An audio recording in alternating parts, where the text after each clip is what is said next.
sont sur un JFM. 7h45, l'invité du jour. C'est une fois par an et c'est maintenant. La foire de Montluçon s'ouvre demain au parc des expositions et jusqu'au 13 octobre. On le disait tout à l'heure, rendez-vous incontournable économiquement mais aussi en termes d'animation. On va en parler ce matin avec nos deux invités. Sarah Prédo, bonjour. Bonjour. Responsable d'exploitation pour Monève. Et puis Pauline Vacher, bonjour. Bonjour. Assistante de direction à Monève.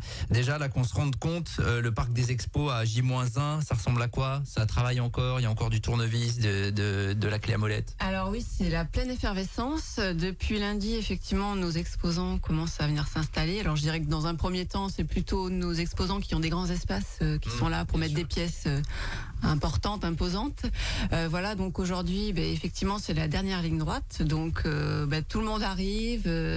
Donc il y a effectivement beaucoup de monde.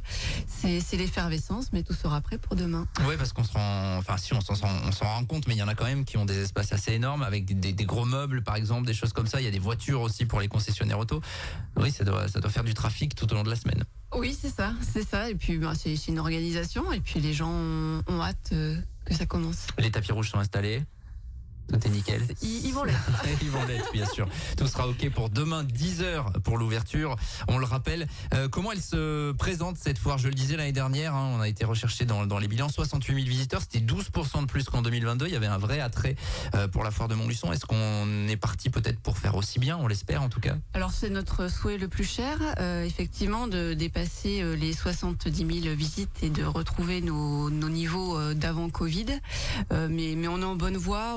On va avoir une très belle édition, déjà par le nombre d'exposants, puisqu'on a sur la foire de Montluçon plus de 260 exposants qui seront présents, c'est-à-dire plus 10% par rapport à l'année dernière, qui s'explique, on va dire en partie, par une exposition air libre importante, puisqu'on a doublé les surfaces octroyées sur les airs libres, avec notamment une offre importante sur la mobilité, donc tout ce qui est auto, voilà, mais également manège, et puis après des exposants avec des produits nouveaux. Voilà, c'est l'idée aussi de la foire de Montluçon, c'est une manifestation commerciale, donc on aura une très belle offre avec toutes les nouveautés du marché.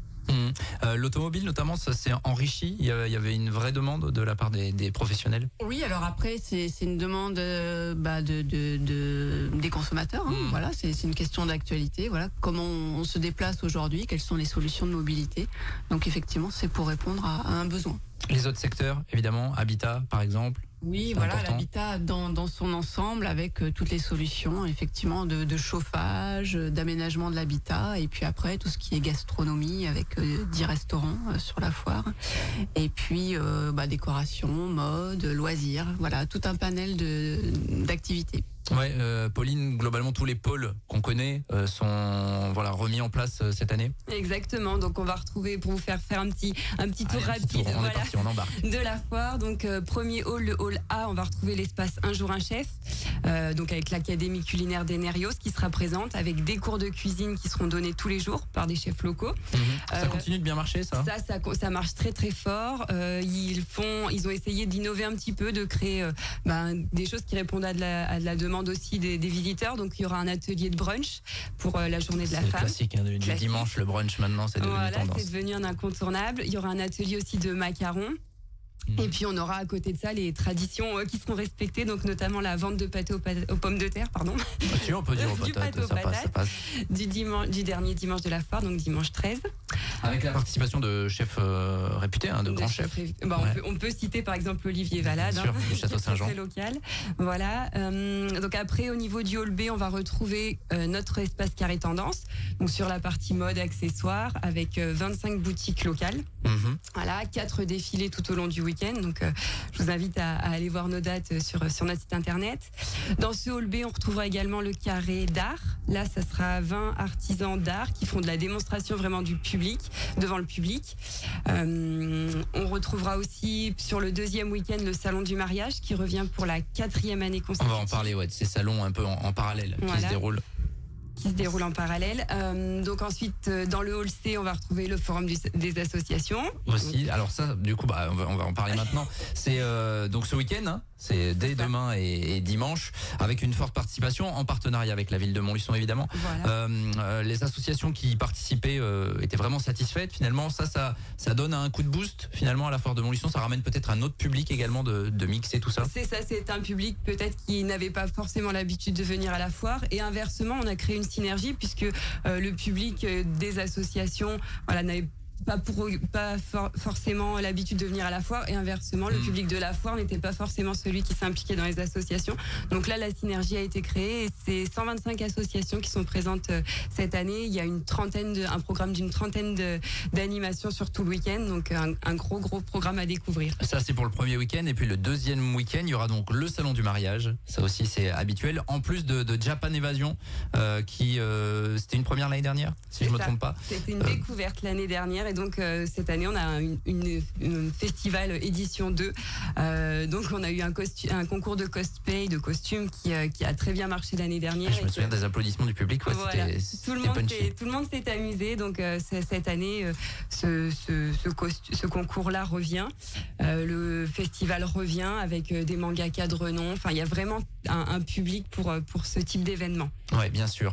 Des événements dans l'événement, en fait, c'est un petit peu ça l'idée. Donc on rappelle, forum des associations ce week-end, salon du mariage et Japan Évasion. Ça sera le week-end prochain. Si on continue notre tour, on va peut-être aller du côté de l'espace exposition. Évidemment, on en parlait dans le journal tout à l'heure à 7h30 avec Fabien Lecoeuvre, dont certains des objets de sa collection seront présentés. Expliquez-nous comment vous avez travaillé sur paroles et musique. Oui, alors en fait, c'est effectivement avec Monsieur Lecoeuvre et puis notre concepteur de thèmes, je dirais historiques, Gaillard Décor. Donc l'idée effectivement de cette thématique, c'est de mettre en scène les objets de Monsieur Lecoeuvre. Et donc l'idée, c'est de recréer des espaces pour représenter la création de la musique, de sa conception jusqu'à sa sortie en concert, donc en passant par le studio d'enregistrement, le plateau télé, etc.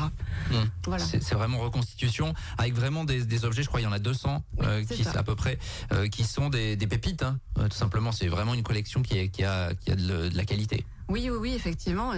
Après, c'est avec ses relations qu'il a eues tout au long de sa carrière. Donc, on pourra découvrir des guitares de Johnny Hallyday, ses costumes, de Mylène Farmer, en passant par Charles Trenet. Enfin, voilà, vraiment les artistes français qu'il a côtoyés tout au long de sa carrière. Des manuscrits de Serge Gainsbourg, il me semble avoir vu, également des disques d'or. Bref, il y a pas mal de choses. Il sera présent demain matin, hein, Fabien Lecoeuvre, pour l'inauguration à 10h. Voilà, pour tous les amateurs de chansons françaises notamment. Et lui, ce qu'il dit, c'est que c'est intergénérationnel. C'est-à-dire que ça parlera aussi, parce qu'il y a, pour ceux qui sont un peu plus jeunes, entre guillemets, des choses des To Be Free, par exemple, il expliquait. Voilà, donc ça rappellera des souvenirs à certains pour cette expo qui est présente. La foire de Montluçon, lieu évidemment important économiquement, on l'a dit, lieu d'animation, on en parle également. Vous en parliez tout à l'heure, la restauration, c'est quelque chose de phare, évidemment. Oui, c'est un rendez-vous effectivement sur la foire de Montluçon. On sait que les Montluçonnais attendent la foire pour se retrouver entre amis, passer une bonne soirée. Donc on aura effectivement 10 restaurants cette année sur la foire, puisqu'on accueille 2 nouvelles spécialités, donc une de la mer et l'autre les spécialités canadiennes. Et puis on aura un espace restauration également sur l'extérieur avec la brasserie Le Glacier. Voilà, on trouve à peu près tout ce qu'il faut en termes de propositions culinaires sur cet espace. Si on continue, Pauline, notre tour d'horizon là, l'espace foire en fait, évidemment, il va y avoir du monde, peut-être dès demain soir d'ailleurs, ça va être assez festif. Alors des concerts avec des artisans locaux tous les soirs qui sont programmés, et cette année on a créé une petite nouveauté. Voilà, on espère que le public adhérera. Donc vendredi prochain, on a une soirée karaoké de prévue. D'accord. Voilà. On peut se chauffer la voix. Exactement. On sait que le karaoké est redevenu tendance aussi. Oui. Donc vous adaptez finalement à tout ça. On fait le tour rapidement puisqu'il nous reste plus qu'une minute. Notamment parler peut-être de ceux qui sont plus amateurs de sensations fortes. Il va y avoir des choses sympas proposées là, notamment dès ce week-end en hélico notamment. Oui, et voilà, il y aura des baptêmes en hélicoptère uniquement ce week-end. Donc si vous êtes intéressé, je vous invite à venir effectivement sur la foire pour réserver vos baptêmes, mais également tout un tas d'autres surprises d'animation avec des drones, des espaces gaming, des bulles géantes. C'est les espaces gaming un peu, hein, c'est ça, oui, c'est des jeux d'arcade un peu qui seront proposés. Des consoles. Voilà, donc dans l'allée centrale, les gens pourront tester gratuitement, jouer sur la foire. Ok. Voilà, des animations d'allées, nos journées thématiques, enfin tout un programme assez large.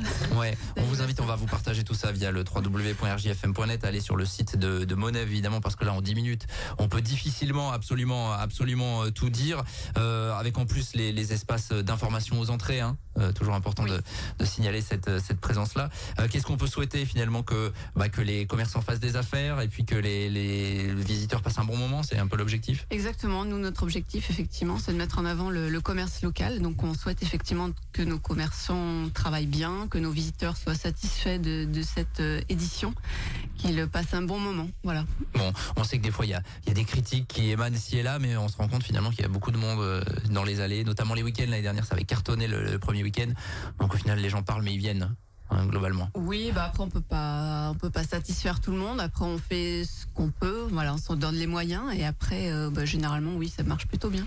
Et RJFM sera en direct depuis la foire à partir de lundi, de lundi à vendredi 17-18h. On sera aussi directement dans les allées. Vous pourrez nous croiser, nous faire un petit coucou. 260 exposants, je vais y arriver, sur 15 000 mètres carrés au total. Le coup d'envoi de la foire de Montluçon édition 2024, c'est demain à 10h. Merci à toutes les deux. Merci. Bon courage pour les 9 jours qui viennent, qui s'annoncent intenses pour vous et les équipes de Monev. On suivra ça bien évidemment sur cette antenne. Il est bientôt 7h56 et on revient dans quelques minutes. Tous les matins, 7h45, l'invité du jour en direct sur RJFM. Retrouvez l'invité du jour en podcast sur rjfm.net et l'appli RJFM, mais aussi en replay vidéo sur YouTube et Facebook. RJFM.